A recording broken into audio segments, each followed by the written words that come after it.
Additionally, one of the roommates even said that they had received strange text from Luis the night before saying that Griselda was, which all of this immediately raised red flags for investigators. So after getting a search warrant, investigators went through the home, and the details just kept piling up. That's when they reportedly found a 6-inch steak knife covered in blood, and it was tucked inside a closet, along with a pillow that was stained in a way that suggested it had been pressed against somebody's face. Then later, according to the court documents, there were text messages to an unknown person from Luis that painted this disturbing picture.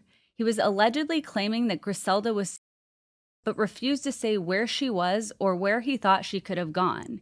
He even went on to say and suggest that somebody was harassing her. This other person was harassing her, and that was causing her to potentially be suicidal. So on December 29th, the same day that Griselda's body was found, Luis was taken into custody and interviewed by detectives. And that's when he gave this version of events that didn't match the evidence at all. He reportedly told police that he came home late on the evening of December 27th, showered, went to bed next to Griselda, and claimed that she was already asleep next to him. Later, he said that the cries from their baby woke him up, and when he got up to feed their baby, he found Griselda, quote, cold and obviously deceased. And rather than call 911, he allegedly wrapped her in a blanket, and that's when he hid her under the bed. Investigators noted that later that night, Luis had searched online for how to dispose of a body and even how to flee to Mexico, which obviously he's panicked, trying to plan how to get out of this, doesn't know how to handle the situation. But by December 30th, Luis was in court facing first-degree murder after deliberation, first-degree murder with extreme indifference, second-degree murder, and tampering with a deceased human body. And a judge has decided to set his bail at $5 million cash to reflect just how serious these allegations were. And something that struck me a little bit odd was that his previous assault charge and charge from the month before only listed his girlfriend and his own mother.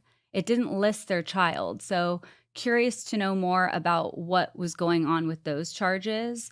So the Summit County Coroner's Office has confirmed the victim as Griselda, but as of the latest reports, her official cause and manner of death has not yet been released. That information is expected once the autopsy is complete. So this case is still unfolding, and now the legal system has its job of trying to unravel the truth and figure out what really happened. So we will definitely be keeping an eye out for any updates and keep you posted. But as of now, of course, our thoughts and prayers go out to Griselda's family and friends, and of course, that sweet baby. It's just so, so sad. And it's these types of cases that really irritate me because I feel like this could have potentially been prevented. I mean, obviously, we don't know what happened on those previous charges back in November, but to have just a month later something this horrific happened, it just feels like something possibly could have been done. It's kind of giving Brian Walsh, like how he said that he woke up and she was just dead next to him and he panicked. And so he's saying, oh, I woke up and she was dead.